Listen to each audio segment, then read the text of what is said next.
So Dr. Mike Ison, please. Thank you, and it's an honor to come talk with you today. Unfortunately, I only have a very short amount of time to cover what could be presented in probably an hour or more. Really, my goal today is to update everyone on some key issues, as I'll talk about in a second. Here are the disclosures for the various members. Here is the information, so for those of you that are watching, how to claim your CME, and at the bottom is some further details that you can use to claim the CME. For those of you that are watching online, we've already gotten some questions. There's a question button as shown here. You can click that and I'll give you a pop-up and you can ask questions. We'll be taking those questions at the end. These are my disclosures. The only relevant ones to this talk is I'm on the medical advisory board for ViroCorps, which does testing for coronavirus, and I'm the current chair of the DMID, NIAID adaptive COVID-19 trial that we'll have here very shortly. Disclosures again, learning objectives for the overall presentation. And then what I will be spending time on, and I'm going to go through the virology and epidemiology relatively quickly, because I think all of us know much of this. We'll talk about the clinical course and predictors of outcome, which I think are going to be very useful for us to understand as we start seeing these patients and have to risk stratify them.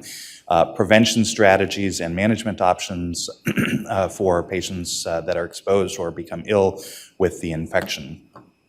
So coronaviruses are enveloped viruses. The advantage of this is that our alcohol and soaps disperse the membrane, releasing the spike proteins to make the virus no longer infectious. This is why hand hygiene is critically important for these viruses. It's a single-stranded RNA virus with a single piece, so there's no risk of reassortment like influenza. There's a gene, exonuclease gene that's encoded that actually reduces the frequency of mutations in this virus. Again, something different from some of the other respiratory viruses. There are a number of human viruses that cause common colds. One of the things that I think we all need to recognize is that these viruses can circulate year-round, but predominantly peak in the fall and the spring seasons. And so that may be where the seasonality of this virus may lie. Among animal coronaviruses, the ones that have affected humans have all been beta coronaviruses. SARS-CoV-1, which caused an outbreak in 2002, MERS-CoV that caused an outbreak predominantly in the Middle East and South Korea and is still ongoing, and then of course our current SARS coronavirus. In terms of phylogenetics, this shows you where these viruses lie compared to one another. The human viruses are very much divergent from the animal ones, with the SARS-CoV-1 and 2 being slightly more closely related than MERS-CoV. And I think that's important for us to recognize when we start thinking about extrapolating data from these viruses. How does this virus infect our cells? It uses the ACE2 receptor, which is on a number of tissues, including the lung airway, the heart, and vascular endothelium. The virus replicates both in the upper and lower airway, with a predominance for replication in the lower airway. Yields for testing are slightly higher, and viral loads tend to be higher in the lower airway than in the upper airway. As with most coronaviruses, although the number of patients that have had serologic responses studied with this virus are very limited, there appears to be rapid uptick in IgM, followed a week or so later by a rise in IgG. We would expect, as with the other bat coronaviruses infecting humans, as well as seasonal coronaviruses, that these antibody titers will wane over time, and so risk of reinfection is possible in every 2 to 3 year intervals. We're all very familiar with the timeline of this infection. The first cases were seen but not quite identified at the beginning of December. The first cluster identified December 26th, with the virus identified January 7th. I think it's important to put this in perspective, not only by our technological advancements, but also some of the communication and data sharing.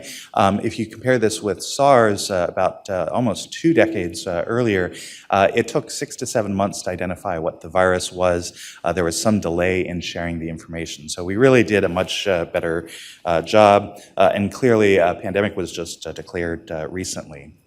We're all familiar with the current rates of this virus globally. Thankfully, new cases are markedly down in China, but still rising very precipitously in the United States and Europe.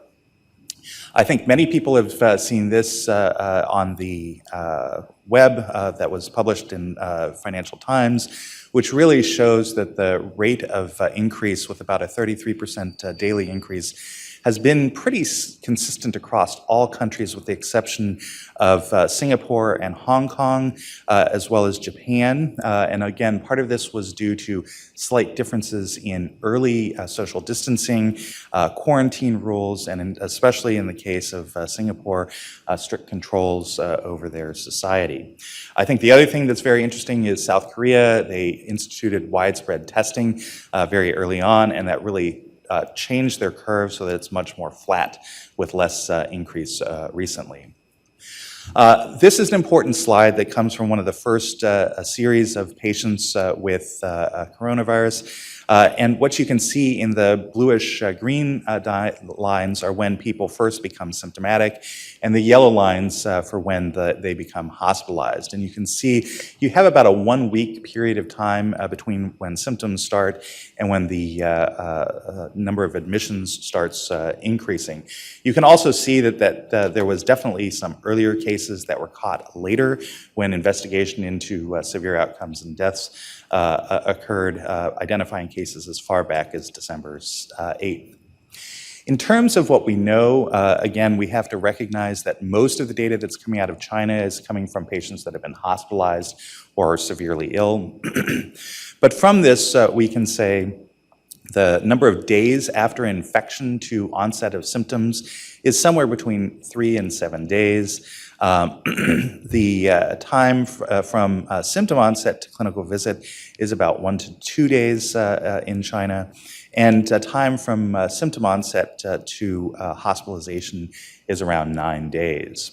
It's about a day or so later of those patients that are going to progress to critical illness that they develop respiratory distress as well as need for ICU level care.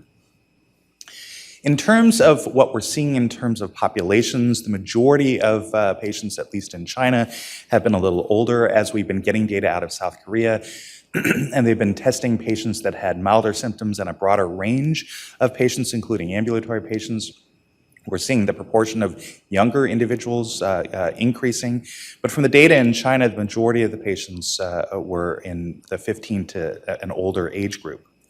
In terms of risk factors, and this has been something that's been heavily focused on, the majority of people that developed severe disease were people who had underlying medical conditions. The most common underlying medical conditions were diabetes and hypertension. In terms of outcomes of these patients, about 5% required ICU level care, 2.3% required mechanical ventilation, and 1.4% died. This is a diagram of the relative age distribution, again showing kind of peaks in the 50 to 70-year-old age group, slightly lower numbers in the older, but as I'll show you shortly, those are the populations that get the sickest. In terms of clinical presentation, patients initially will develop a dry cough and fatigue. Fever oftentimes develops shortly thereafter and may become very high. Patients that progress to more severe disease typically have much higher fevers. Hemoptysis is a hallmark of progression to more severe infections. And laboratory studies decrease white count, particularly lymphocytes, and renal dysfunction are harbingers of clinical progression.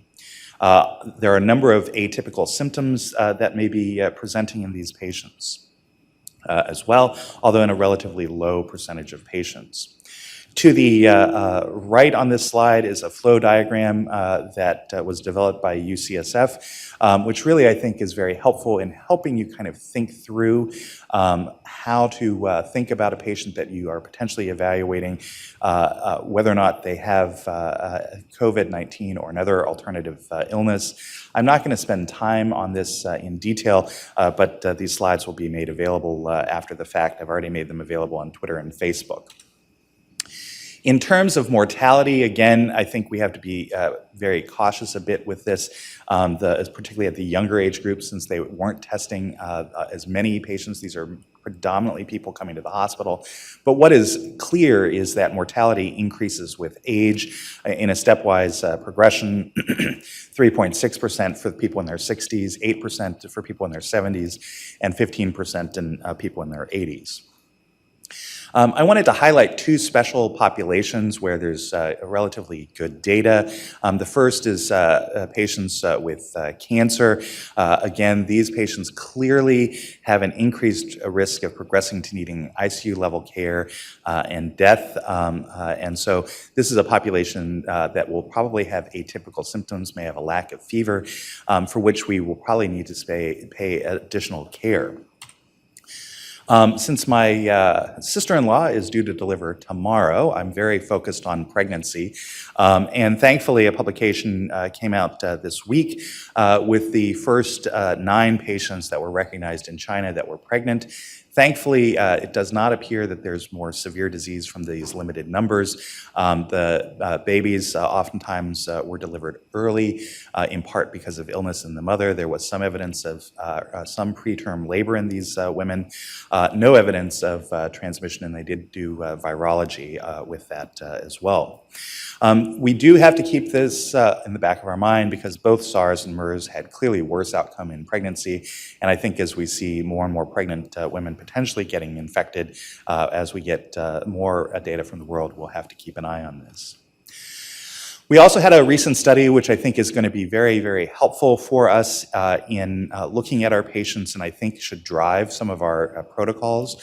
One of the things that they looked at is biomarkers that are predictive of worse outcome, particularly non-survivors. The clearest separation is in D-dimers, and I personally feel that we should be checking D-dimers in every patient that are here in the hospital and trend them with their daily labs.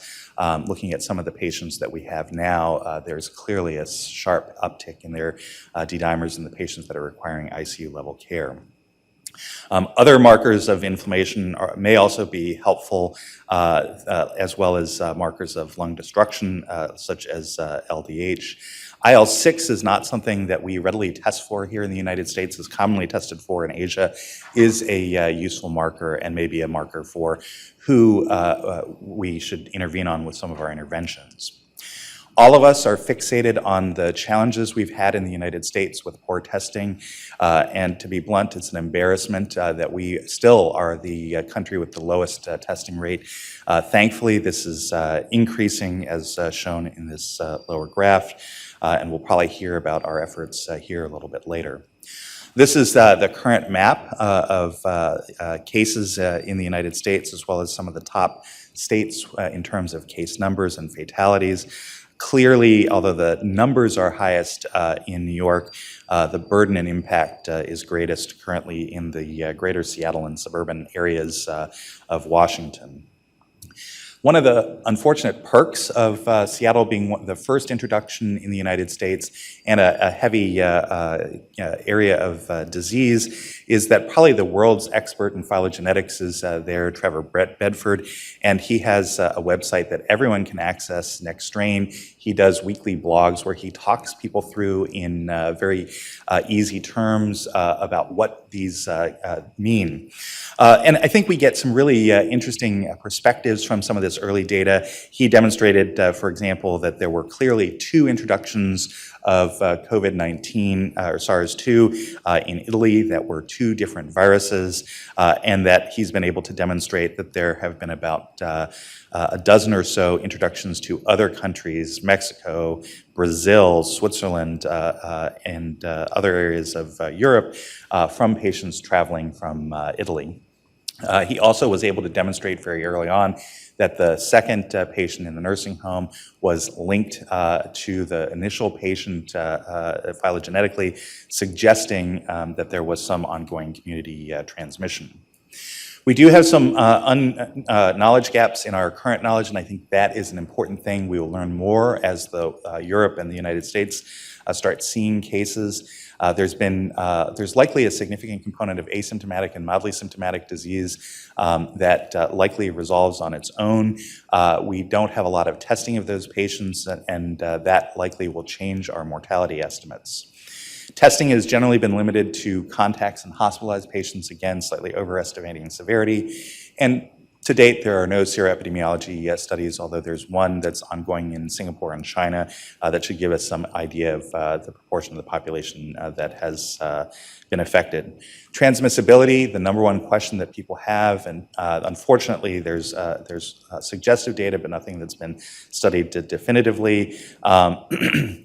There's limited data on transmissibility at various levels of clinical disease, particularly those patients that have milder asymptomatic disease. Healthcare transmissions, thankfully, has been less than some of the other coronaviruses, but they are still there. It was about 3.5% in the Chinese experience, and from talking again from the Italians last night on a call that I was on, there's a fair number of patients in Italy that healthcare workers that have become infected. The true risk of progressive diseases, we recognize that the elderly and those with underlying comorbidity, as well as those patients with lymphopenia and evidence of bilateral pneumonia, clearly are at higher risk of progression, but we need further data to understand this. There's been lots of modeling. Unfortunately, every time a model comes out, it looks worse and worse. So this is one of the earlier models here that takes into account the criteria that mostly I've talked about so far. Based on these estimates, there will be about 100 million patients ill in the United States in the first wave, 4.5 million admissions, almost 2 million ICU admissions, and nearly 500,000 deaths, although the most recent estimate from the UK for the United States has that up to 2 million individuals. I think you really have to put this into context because there was some talk earlier that this was not as severe as people were talking about.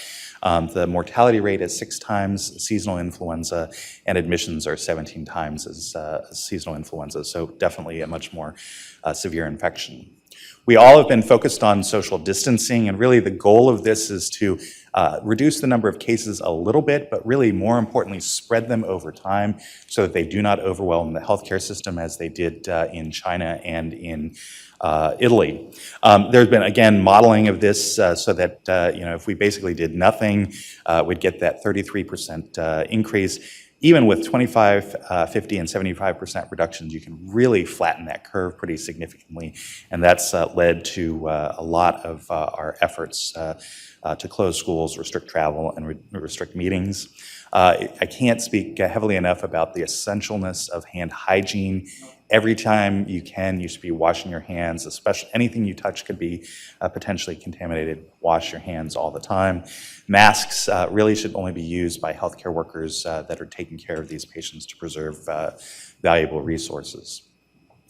Moving on to prevention strategies, it was just announced that the first patient that is going to receive this Moderna mRNA 1273 vaccine will be dosed today. And so that's, again, record time from development to implementation. I think we have to calibrate this by 2 very important facts. One, animal studies, which are usually done before it goes into humans, are happening concurrently with the human data, so there may be safety signals that slow development with that animal work. And there's been some evidence with some of the SARS and MERS coronavirus vaccines for immune enhancement, meaning the vaccine may make people sicker. And so this is something that is definitely going to be looked at, and in some regards is good that the vaccines are being given while the virus is circulating to see if this is an early signal. Thankfully, there's a number of different vaccine platforms that are being developed. These mRNA ones are moving forward the quickest because they can literally produce in 1 week enough vaccine for almost the entire world. It's a very efficient system. From management, I'm going to focus on a couple of the ones that we have a little bit of data. Again, everyone has an opinion about what they think we should be doing about patients. There's very limited actual data for many of these. A lot of these are being extrapolated from SARS and MERS data. And again, I think we have to take that very much with a grain of salt, especially MERS data, since it's slightly divergent. Methylprednisolone is not recommended because it did not provide benefit for SARS and MERS, but prolonged shedding. There's a lot of interest in IVIG. The current pools of IVIG will not have coronavirus antibodies, and so really provide probably very limited benefit. Convalescent plasma, the first studies were started in China and Singapore. They aren't yet available, but as soon as they are, they likely will start.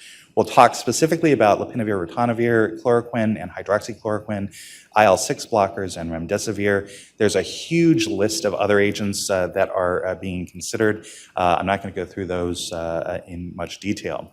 So let's first start by talking about lopinavir, ritonavir. What we have to also recognize is a lot of the data from the other viruses, this was used in combination with ribavirin. There was evidence that the addition with ribavirin increased the potency of the combination. The numbers of patients studied are still relatively small and typically compared to historical controls, so we don't know if it's a true comparative. They had milder disease to start in the first place. Early therapy has been associated with lower rates of death in SARS, lower rates of intubation. Of note, though, there was less steroid use in that arm, suggesting, again, a potential covariant. Salvage lopinavir, ritonavir, there was no difference in death, oxygen saturation, or intubation. So again, probably not useful if someone's progressed pretty significantly. In the MERS outbreak in South Korea, they tried a post-exposure prophylaxis study. 22 patients received lopinavir, ritonavir, 21 controls didn't. All were selected healthcare workers with aerosolized generating exposures. None of the patients with lopinavir, ritonavir developed infection compared to 28%, so it was a statistically different difference, although relatively small with a very different virus. What data do we have in terms of in vitro efficacy, and can this be achieved clinically?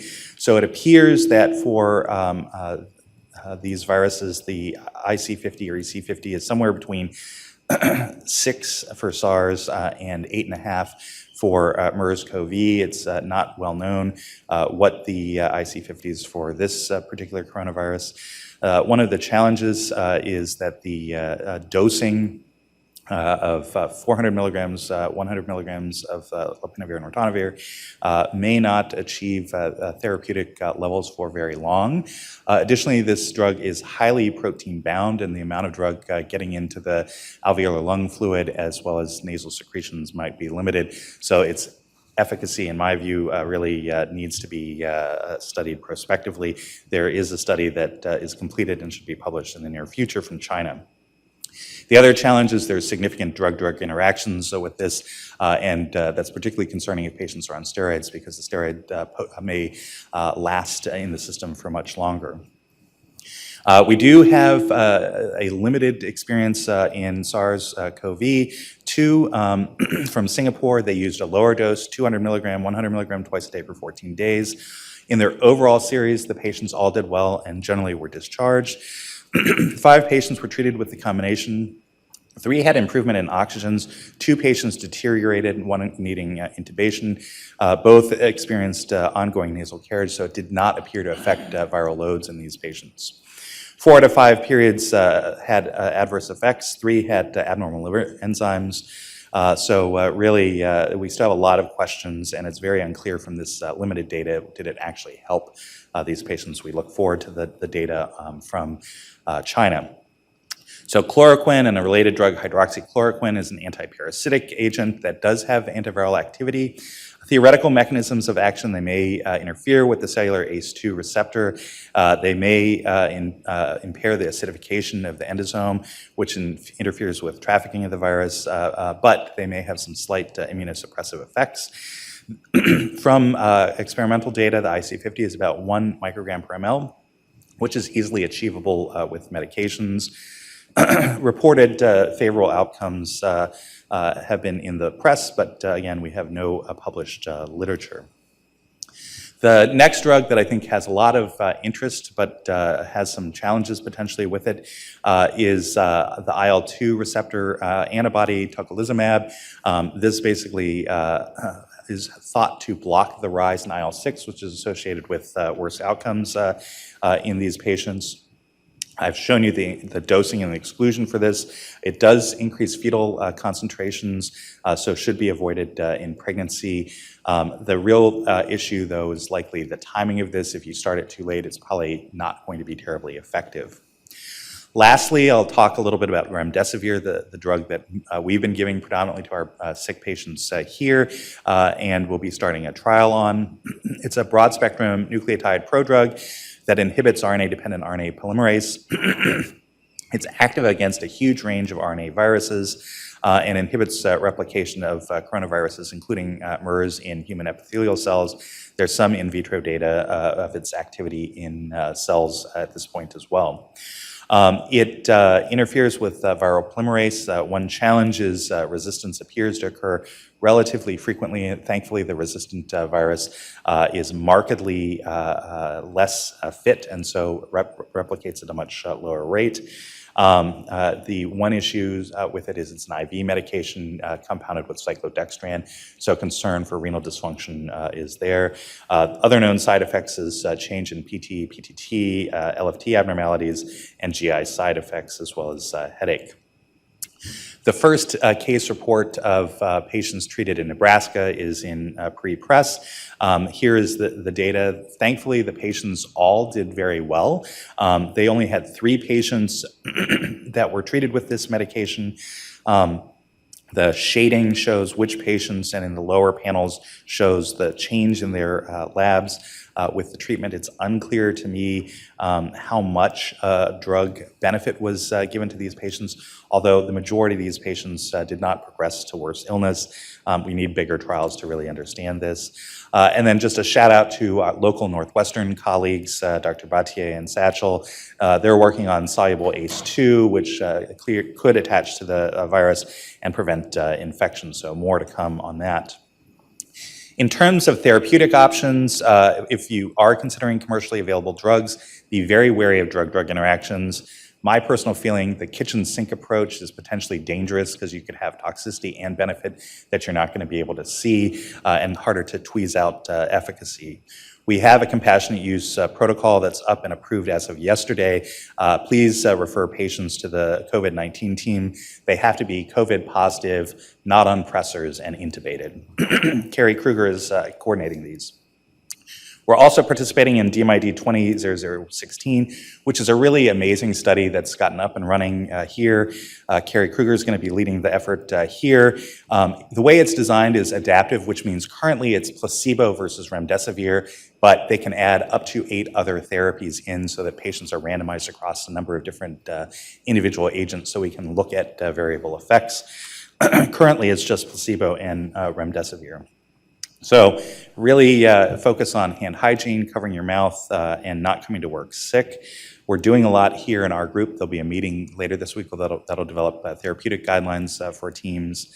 And then I'll be happy to take questions after the fact.